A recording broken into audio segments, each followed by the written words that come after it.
Yo, guys. Hey, what's going on out there, y'all? It's your boy Cordele Rocks. I'm Khari with the Clippers. We back with another one.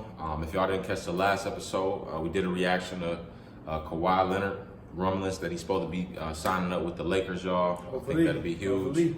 Hopefully. Clock's still ticking. Woj still ain't dropped a bomb yet, so it's still out there in the air. But in this one, we're going to talk about the fact that KD and Kyrie is now teammates in Brooklyn, y'all. This is huge. This is shifting power structure of the entire NBA. Like, I don't want to sound like a hater or anything, guys, but I'm personally grateful that the Warriors' dominance is just over with. A lot of people think they still, in the running because they got D'Angelo Russell, but I don't think so. I feel like that D'Angelo Russell finna get traded once over there, man. Once he get over there, like they use him as trade bait. That's what I'm also hearing. I hear he's supposed to be like, used as like basically leverage, Pretty much, just picked up as an asset. They know the Lakers want him, so it's a chess move to go ahead and scoop him up, so that later on down the line, maybe they can get something in advance, or in exchange for him. Yeah, so. but they just playing with this man, bro. Like, stop playing with him like he's just a piece of paper, man. Like, you know what I'm saying? Like, bro, like, get this man what he want, man. You know what I'm saying? But you want to, like, go to a team that he can be dominant on. Let him do that, man. Who? D'Angelo Russell. I mean, I feel like D'Lo, I don't know if he's necessarily ready to lead a team. I mean, but like, at this point, I really like, so I guess he ain't got no choice, really. I mean, if you check out like his 2015 interview when he first got drafted as a rookie, he was cold. He was talking about his idol was Steph Curry. So okay. I mean, he want to be like Steph. He want to learn from Steph. But see, like, he's a point guard too. So like, what? Like, gonna start him at the 2? Like, he gonna come off the bench? He just like, but he was just a starter over there. I mean, he could play the 2.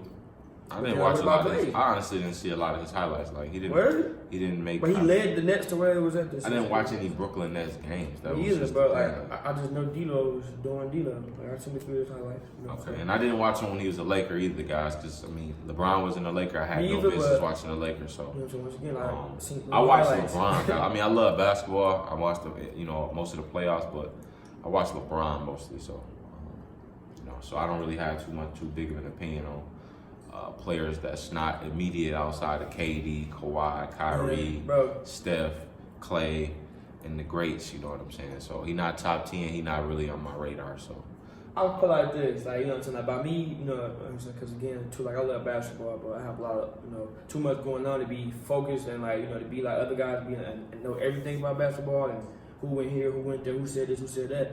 But like, I mainly watch the starters of every team. You know what I'm saying? So like, if you're a starter, I pretty much know your name almost. Like, you know what I'm saying? Like, if you just a starter or like you just like one of the key players of that team, I'm gonna know you. So that's how I knew D'Lo too, just because like, again, like, he was one of the key players on. You know what I'm saying? So on the Lakers. I'd be lying if I said I knew who Fred VanVleet was before this year in the final. I mean, I know he was there last year when Brian. I understand him. He wasn't one of their focused players. Did you know who he was? At the time. Nope. I just heard his name a few times. You know what I'm saying? VanVleet, like, that name just sounds funny. So like, I remember just hearing it, once or twice. You know what I'm saying? Like, if he do like a little layup or something off the bench, you know what I'm saying? But I got respect for him too.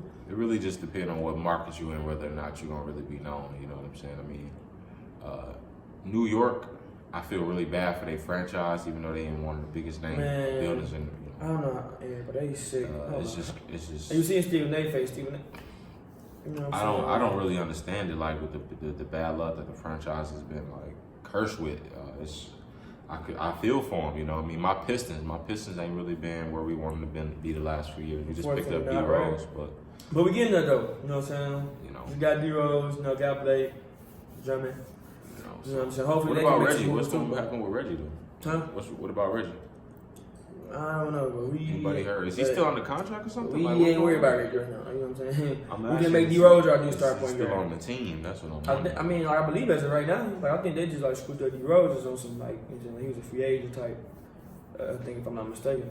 I gotta go check the head. I'm happy that Terry Rozier got a contract. Terry Rozier got a I think 2-year, 3-year contract with Charlotte, so he get to be the face of that franchise. Yeah, but he's dope too. Yeah, I heard about Patrick Beverly. Patrick Beverly earned him a 3-year contract. Actually, I think he might even be on a 4, but Pat Bev, he had an interesting story. Woj tweeted he was kicked out of the U of the Ukraine. you know, from his, you know, his own country, and you know, really had to make his way up through the ranks. And now he's, you know, I heard that too. paid $40 million contractor. So that's dope, man. Shouts out to Pat Bev and all the other guys who, you know, secured those respect contracts. for them guys for sure. Steph Curry, now he's making millions. Congratulations on his first contract. But yeah, guys, I think it's just huge, you know, and the fact that so now I feel like that now with KD and Kyrie over there with the Nets, it's like they finna try to like do their thing too over there, like, you know what I'm saying? So like now it's like, you know, like I feel like as of right now this like season gonna be a good like nice season that everybody been kind of waiting on, because like now the league kind of balanced out, A season from who? Like multiple teams? Or just multiple teams. Period. Because KD out a year. I mean, of course. You seen what Kyrie did with the young assets he had when he was in Boston. So exactly. So he gonna make a few moves over there. You know what I'm saying? Like make some shake. He was really bad for the locker room, but I doubt if KD gonna allow him to be bad for this locker room, because I think he gonna have an active role in leadership and how the team is run, even though while he recovering or whatever. We have to. But yeah, it's completely shifted the power. You know, the powers. Yeah, but it's gonna be sweet, man. Like, like especially like when KD get back healthy, and then Kyrie come, and like then so like they do their thing. Oh yeah, it's gonna be trouble. Yeah, you know what I'm saying, for the East, right? Then boy, it's gonna be trouble for the East for sure. I'm expecting to see the Lakers win the next 3 years, 4 years. Hopefully, man. Like I said, his career was seven rings. 7 rings, about to beat the GOAT. So that way, like, there's no more questions about who the greatest. I don't want to hear none. You know what I'm saying? No Jordan, no Kobe. You know what I'm saying? Like, I love them. You know what I'm saying? Like, they GOATs too. But like, this is, you know, like, just LeBron time, man. You know? Finally in that discussion, man. I just like don't want to hear it no more, man. But I think it's dope too. Like, you know, LeBron, you know, just passing that baton on to Anthony Davis. You know, that number 23 meant a lot apparently. It did. Damn, that's crazy. In an interview today, he was, you know, LeBron was his idol. That was his Jordan growing up. So to get the chance to play with him and to have him give you the number 23 is a real big privilege. And, you know, the fact that he gave up all that money, the 4 years, left all that money on the table in New Orleans. You know, he left the $4 million trade kicker.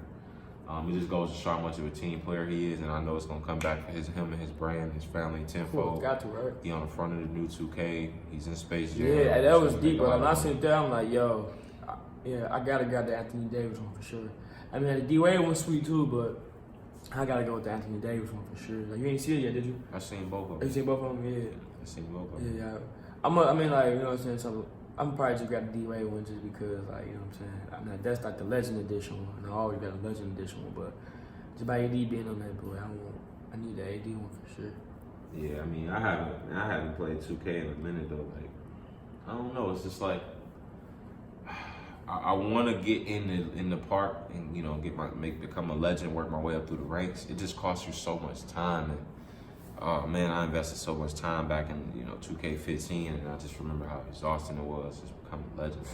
Like, I gotta have more time. Yeah, bro, it's crazy. So unless y'all twitching out there, like, you wasting your damn money, dropping content when you're doing it, yeah, bro. Like, you like, time for it. You don't even gotta be making money up front, but if you ain't twitching that shit, then you wasting your time.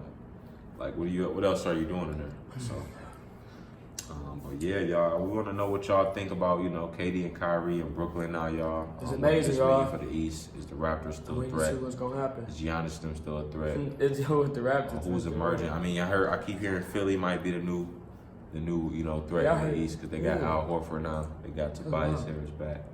So we'll see what happens, man. But comment down what y'all think.